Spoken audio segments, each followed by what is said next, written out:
Hello again. Welcome to our Simply the Bible YouTube broadcast. We are continuing through the Gospel of Mark in chapter 10 today. A great irony in the ministry of Christ was that while he was preparing to suffer and die, his disciples were looking for advancement. The more that Christ taught about the cross, the more they sought to personally avoid it and seek the best for themselves. It is easy for us to talk about dying to self, but it is so much more difficult to do it, to crucify the flesh with its passions and desires. We continue in Mark chapter 10, verse 32. Now they were on the road going up to Jerusalem, and Jesus was going before them, and they were amazed, and as they followed, they were afraid. Jesus set his face to go to Jerusalem, knowing what he was about to face. He was out in front of his disciples, leading the way.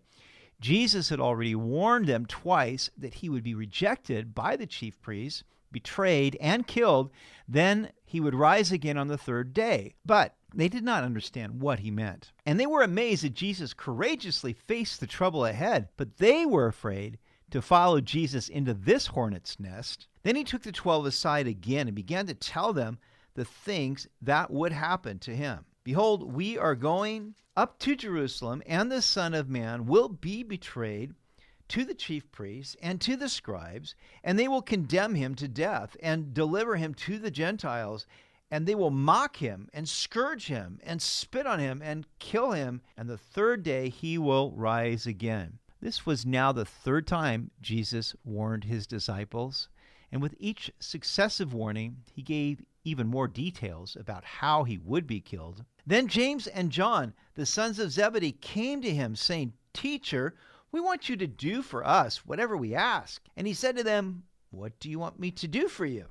They said to him, Grant us that we may sit, one on your right hand and the other on your left, in your glory. Oh, wow. Matthew tells us that it was Salome, the mother of James and John, that came to Jesus making her request, and she had her sons kneeling down before him. But Mark only mentions James and John. They didn't ask Jesus directly, but said, Teacher, we want you to do for us whatever we ask.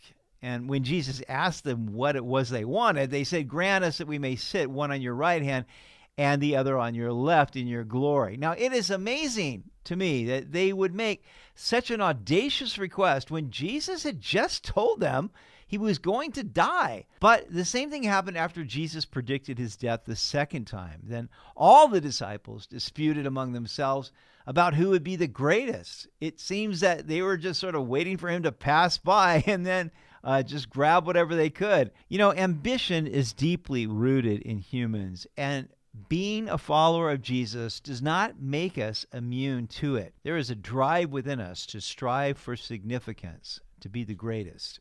Often, people will manipulate others, spend more than they have, compromise their integrity, and disregard the needs or rights of others, and do anything else to win. While the desire to be best is not necessarily wrong, our motives can be wrong. Are we seeking to glorify God? Are we seeking to benefit others? Or just satisfy self? James and John suffered from blind ambition. Ambition blinds us in at least 5 ways. First, ambition causes us to rely on the flesh rather than on God. Salome, James, and John had all schemed together. They crafted a leading question, hoping that Jesus would grant their wish before he even knew what it was. But God's blessings come by grace through faith and not through our clever manipulation. Second, ambition blinds us to the costs. Verse 38. But Jesus said to them, You do not know what you ask. Are you able to drink the cup that I drink and be baptized with the baptism that I am baptized with? They said to him, We are able. So Jesus said to them, You will indeed drink the cup that I drink, and with the baptism I am baptized with, you will be baptized. But to sit on my right hand and on my left is not mine to give, but it is for those for whom it is prepared. You see, they saw the glory, but not the suffering. They had no idea what they were agreeing to. They just said, oh yeah, we can drink that. We can be baptized with that. But the cup that Jesus spoke of was the cup of his suffering, really the cup of God's wrath that he was going to drink. And the baptism was his death on the cross. Well, Jesus said, okay, you will indeed drink the cup and be baptized. James would be the first apostle to be martyred, and John would be exiled to the island of Patmos. So we see that the third thing is that ambition blinds us to the plan of God. It wasn't Jesus's place to grant their request. These honored places that they coveted were already designated by the Father. Jesus said, it's not mine to give. It's for those to whom my Father has ordained it. But did James and John even care about God's plan? Fourth, ambition makes us insensitive to others. And when the 10 heard about it, they began to be greatly displeased with James and John. Actually, in the Greek, they were indignant with James and John. And the problem was that, their ambition caused them to disregard the other disciples. And when they found out about it, they were angry. Why? Well, because they wanted those places for themselves, and they were upset that James and John beat them to the punch. And so you can see how selfish ambition just leads to divisions in the church. And fifth, ambition blinds to God's mercies toward us. God has a beautiful plan for each of us, and we cannot improve upon it. The Father loves his children with an everlasting love. Jonah said it best from the belly of a great fish. He said, those who regard worthless idols forsake their own mercy, and ambition makes an idol of self.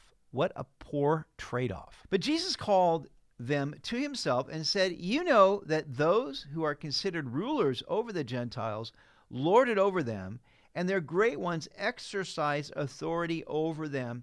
Yet it shall not be so among you, but whoever desires to become great among you shall be your servant. And whoever of you desires to be first shall be slave of all. For even the Son of Man did not come to be served, but to serve and to give his life a ransom for many. It is interesting that Jesus never really put down the desire to be great. He just redefined it. He took selfish ambition and made it a noble ambition. And it's all about how we treat others. So first off, he said, listen, this is going to be an upside down kingdom. You know how the Gentiles work. Those that are in authority, they lord it over others. They tell everybody what to do. It's all about how many people are working for them. But it's not going to be that way in my kingdom. But among you, whoever desires to become great should be your servant. Now, the word servant, it referred to one who was a servant by choice. He was hired, and then he wouldn't be a servant for life unless he chose to be. So the idea is just being willing to serve others. Then he said, whoever of you desires to be first shall be slave of all. So if you want to be first, that means you got to be the slave. Well, the slave had no rights. The slave was the property of his master.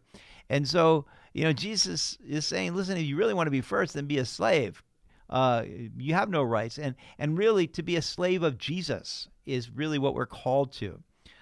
And again, Jesus is the example in this because he made himself a slave to the Father, but also the servant of all. For even the Son of Man did not come to be served, but to serve and to give his life a ransom for many. Jesus never asked us to do anything that he was not willing to do himself. If anyone had the right to be served, it was Jesus, and yet he came to serve others. And so in the kingdom, it's about really how many people are we serving. Those are the ones who are great in God's estimation. And that is the honorable ambition of the kingdom. Now, they came to Jericho, and he went out of Jericho with his disciples and a great multitude. And blind Bartimaeus, the son of Timaeus, sat by the road begging. And when he heard that it was Jesus of Nazareth, he began to cry out and say, Jesus, son of David, have mercy on me. Here Jesus is going to Jerusalem. He's going to die. Jericho is just sort of the last stop as you make that ascent up to Jerusalem.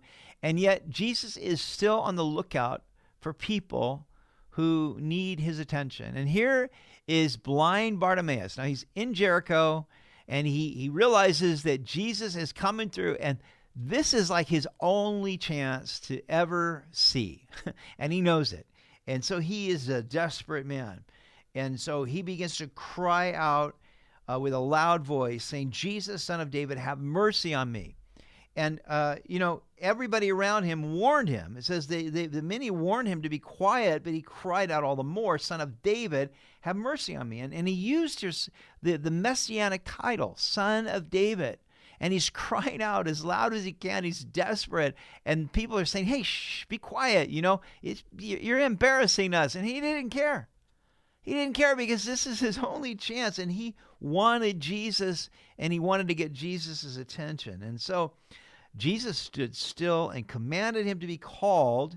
And then they called the blind man, saying to him, be of good cheer. Take courage, rise. He's calling you. And throwing aside his garment, he rose and came to Jesus. I love just sort of the reckless abandon here. He just throws aside his garment. I think he knows, okay, this is it. And so they say, hey, he's calling you. Come on up. And so he comes. And Jesus answered and said to him, what do you want me to do for you? Now, isn't it obvious? The guy's blind. But Jesus was always getting people to say, what is it? Be specific. What do you want me to do? Maybe you just have a cold, right? You want me to heal you of your cold? It's like, no, I want to see, and it was all about, do you really believe that I can do this, And Jesus was always drawing out faith and being specific about what you want. And so he said, Rabboni, that I may receive my sight. And Jesus said to him, go your way. Your faith has made you well. Now, I think this is interesting too. He had to exercise faith. It doesn't say that he just got it immediately. He had to go. He had to just trust in the word of Jesus and go his way, knowing that it would happen. And how many times does the Lord just give us a word, a promise, but we don't see anything yet? We just have to go and step out in faith that it's going to happen. Because why? Because Jesus said so. God tells us in his word. And so I'm banking on that. And so he went, and immediately, fortunately, it did happen pretty quick. It doesn't always happen so quick to us. But immediately, he received his sight and followed Jesus on the road. And so here, we see that we have a story here. We have a story of disciples who should have seen, but they were blind with ambition. And then we have a blind man who knew that he was blind, but he came to Jesus, and through his faith and just persistence, he could see. And that is the thing. What we all have in common here is just our need for Jesus. He's the one who can set us straight when we get off, can open our eyes when we're blind, whether it's spiritual blindness or in this case, it was physical blindness. But for most of us, it is that work of opening our eyes spiritually to see those things that the Lord has for those who love him. Well, thank you for joining us, and hope this is a blessing to you. If it is, please subscribe to our YouTube channel. If you want to go and listen to the podcast of Simply the Bible as we've gone through the Old Testament, please do that wherever you listen to a podcast. And if you can review us, that really helps other people find it and hopefully love the Word of God themselves. May God bless you.